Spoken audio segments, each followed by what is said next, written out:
So let's be honest, there weren't too many surprises on this year's Oscar nominations morning. There was no out of left field Brian Tyree Henry nomination, certainly no Andrea Riseborough to make us fall out of our chairs. Indiana Jones and the Dial of Destiny making it into original score was kind of surprising, but it's John Williams, come on. Or Annette Bening taking Margot Robbie's slot in Best Actress, but as we'll talk about in this video, if you come to think of it, that was sort of expected too. I would argue the biggest surprise was America Ferrera getting that Best Supporting Actress Oscar nomination for Barbie over some major contenders like Penelope Cruz for Ferrari, who got in at SAG, Julianne Moore for May December, who got in at Golden Globes and Critics' Choice, and Rosamund Pike for Saltburn, who got in at Golden Globes and BAFTA. Even Sandra Hüller had an outside chance at a supporting actress nomination after she got in at BAFTA for The Zone of Interest, a film that totally overperformed at the Oscars. The only nomination America Ferrera received all season in the precursors was at Critics' Choice. She didn't get a Golden Globe nom, nothing at SAG, and nothing at BAFTA, so you could say her name being announced on Oscar nominations morning, alongside Emily Blunt for Oppenheimer, Danielle Brooks for The Color Purple, Jodie Foster for Nyad, and Da'Vine Joy Randolph for The Holdovers, was kind of shocking. Ferrera's inclusion here was in no way guaranteed, and she easily could have missed. So how did America Ferrera make it into Best Supporting Actress? What were the factors that played a role in making her very first Academy Award nomination a reality? And how did Ferrera make it in for Barbie while Margot Robbie missed in Best Actress and Greta Gerwig missed in Best Director? Oh yes, we're going to talk about it all, and I have CODY DERICKS from Next Best Picture with me today to help me break everything down. Sit back, relax, and let's get started. When Barbie became a giant critical and commercial smash hit last July, there was no doubt the film was going to be a major Oscar player. Yes, Oppenheimer, which came out the same day as Barbie, of course, appeared to be the more obvious film to stick around long into award season and win a bunch of things, but Barbie's dominance at the box office and on the culture long into the fall and beyond showed that Greta Gerwig's dazzling and creative piece of artistry was going to make it into top categories at the Academy Awards. For months we wondered, how many categories? Might it just get into a couple? Could it overperform and get in pretty much everywhere it could? From the beginning, 3 categories seemed a near certainty. Best Picture, duh. In a field of 10, Barbie wasn't missing there. Screenplay, also duh. Even though for many months we didn't know if it would be designated original or adapted. I always assumed it would go adapted at the end of the day, and that's what predictably happened. And then Ryan Gosling in Best Supporting Actor, since July, he's always been in second place in that category, even though Robert Downey Jr. for Oppenheimer is likely going to sweep all the way to Oscars night, so we'll never know for sure. Gosling is just having the time of his life in that part, and there was never denying him his 3rd Oscar nomination. And then in the top 8 categories, there were 3 more places Barbie had a chance of getting into: Best Director, Best Actress, and Best Supporting Actress. As we got closer to Oscar nominations morning, the first 2 seemed likelier to happen. Greta Gerwig was nominated for Best Director at Golden Globes, Critics' Choice, and at DGA, only missing at BAFTA, and she had been nominated at the Oscars for Best Director before, for Lady Bird. And then Margot Robbie was nominated everywhere: Golden Globes, Critics' Choice, SAG, and BAFTA. Hell, Lily Gladstone missed at BAFTA for Killers of the Flower Moon, and Sandra Hüller didn't get in at SAG for Anatomy of a Fall, so you would think Margot Robbie was a shoo-in for an Oscar nomination for Best Actress. America Ferrera, on the other hand, was never a sure thing, far from it, as CODY talked about. I just think of the types of performances that are nominated for the other nominees in this category, let alone Oscars in general. It doesn't have as much obvious draw to voters in terms of what she's doing in the movie. And this is also her first nomination, and America Ferrera is a star, but I feel like more people associate her with television rather than film. So it's not like the Oscar voters had her front of mind in the way that they do with people that they previously nominated a lot.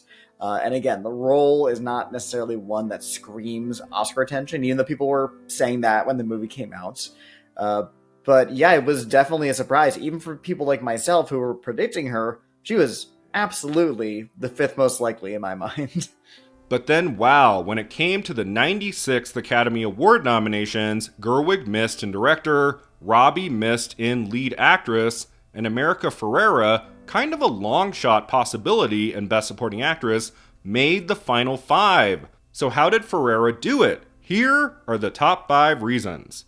Let's start with the big one, that monologue scene. Barbie is filled top to bottom with many memorable moments, some funny, some emotional, but really, there's nothing like that America Ferrera monologue scene. You're supposed to stay pretty for men, but not so pretty that you tempt them too much or that you threaten other women, because you're supposed to be a part of the sisterhood, but always stand out and always be grateful. It's brilliantly written, directed, and acted, with Ferrera finding just the right rhythm, just the right manner to make it sound in the moment and not rehearsed in any way. Here's what CODY had to say about it. Do you think it was the monologue scene that really put her over the edge?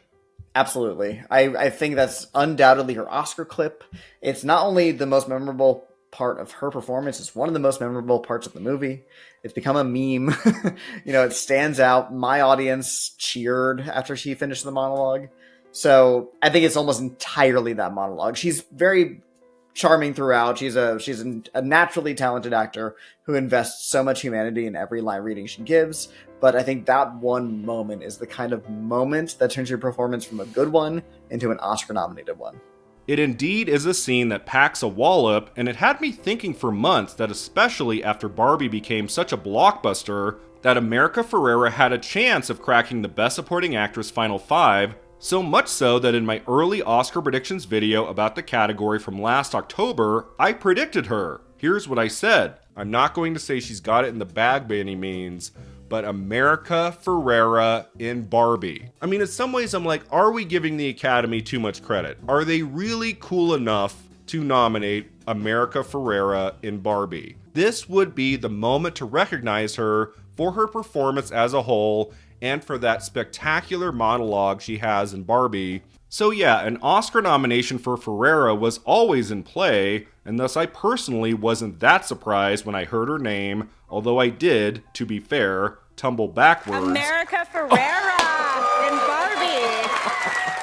The second reason Ferrera got an Oscar nomination was her incredible, passionate 5-minute speech she delivered at the Critics' Choice Awards on Sunday, January 14th. This speech she gave for the See Her Award brought the house down at the absolute perfect time near the end of Oscar voting. This is for every kid yearning to break in. I see you, and you got this. Thank you. Good night. You can argue back and forth if a speech like this one really makes a difference in the long run. I mean, it was at the Critics' Choice Awards, not something everybody was watching, but her speech was likely shared all over the place online. It definitely got traction in the days following the ceremony, and while it might have not made a huge difference, it definitely didn't hurt, as I talked about with CODY. So I was already predicting her, and I think you were too before then, just based on a lot of other factors. And then once this happened, I started to feel pretty good about it. So the Critics' Choice Awards happened the Sunday before voting closed. So it was right in the middle of Oscar voting, and she got an honorary award and got the chance to deliver this great speech. And I think voters just who were in the room or were watching or even just heard about it probably felt inspired to vote for her just on a personal level, or it reminded them of how great she is in the movie. Just really ideal timing for an actor to get an Oscar nomination.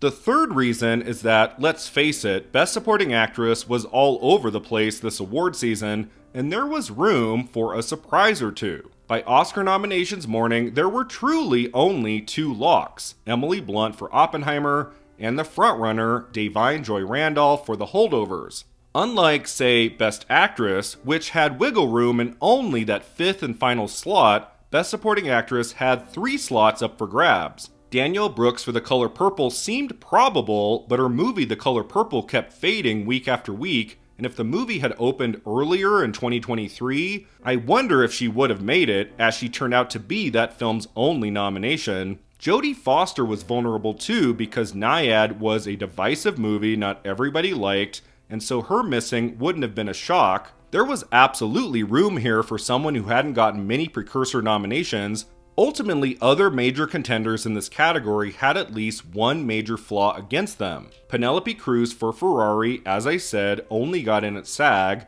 her movie not very strong. Julianne Moore for May December got in at Golden Globes and Critics' Choice, but awards traction for May December fell fast, and it only came up with one Oscar nomination, Best Original Screenplay.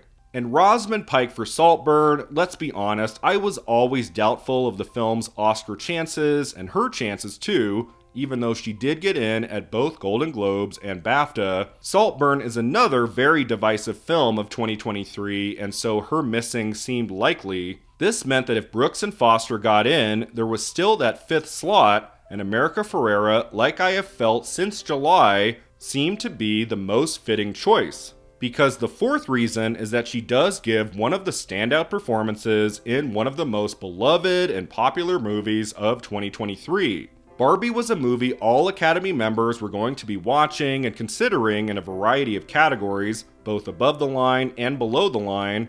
Not everybody in the Academy might have watched Ferrari or May December or Saltburn, but you can bet they watched Barbie and thus put America Ferrera on many of their Best Supporting Actress ballots, as Cody and I discussed.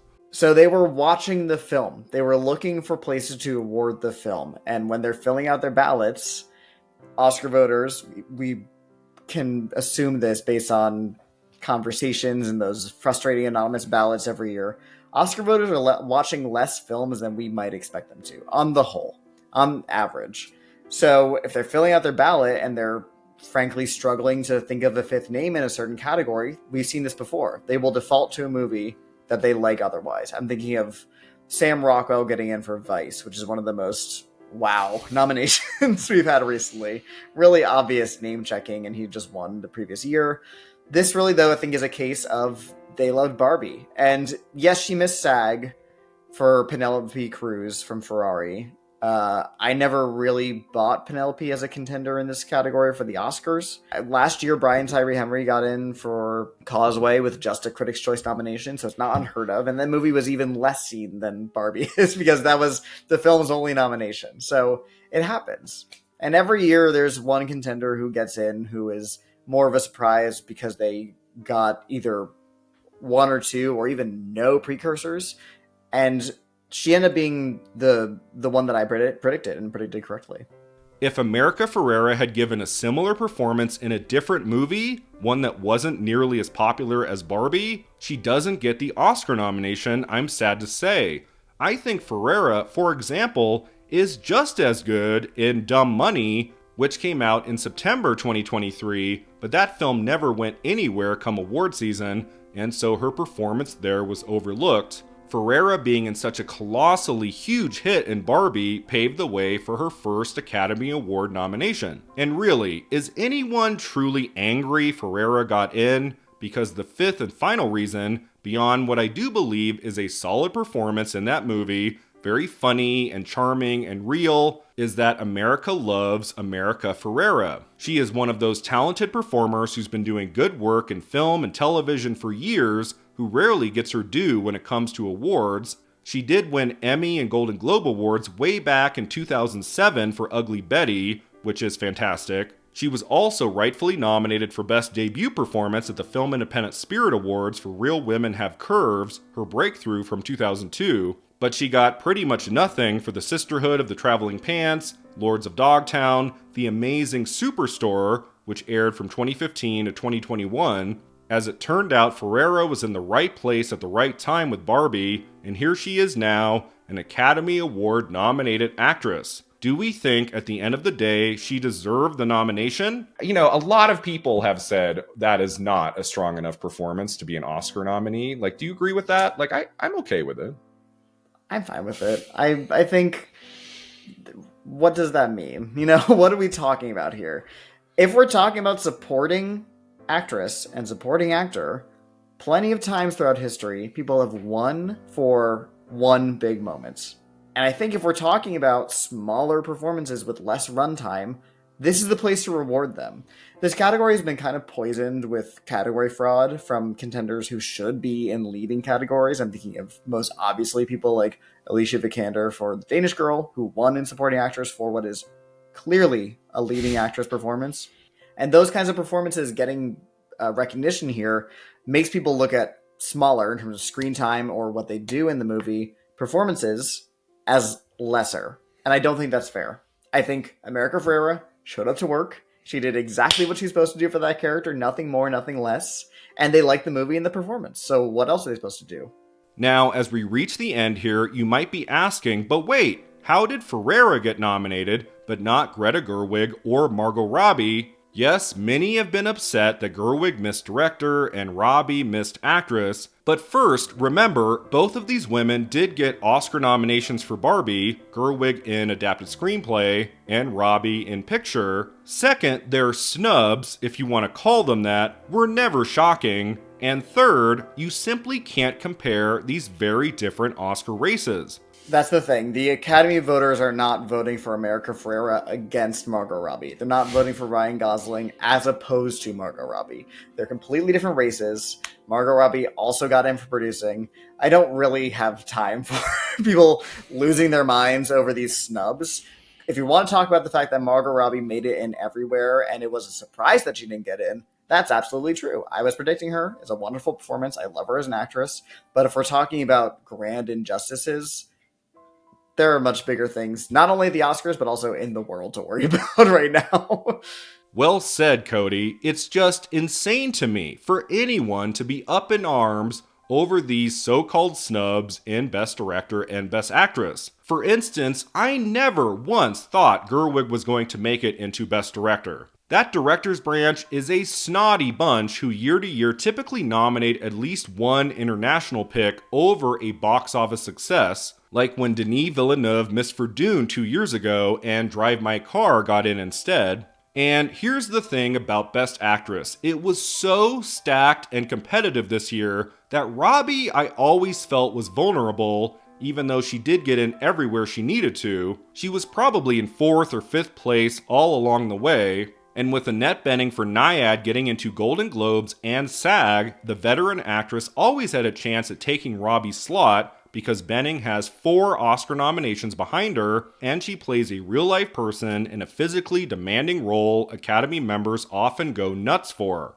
Bening getting in over Robbie did not shock me at all. And America Ferrera getting into Best Supporting Actress, it makes total sense when you put all the pieces together. I understand why she's there, and say what you will about her performance overall, Cody and I are both happy to see her. I was happy to see her get in, both for the fact that my wildest prediction came true, and also for the fact that I think she's lovely in the movie, and she seems like a wonderful person, and she's a talented actress I've been a fan of for a while, and I'll be happy to see her at the Oscars. I have always adored this actress. She's very good in Barbie. She's such a warm, charming person who radiates positivity, and she's extremely talented. I am excited, honestly, to be able to call the one and only America Ferrera an Academy Award nominee.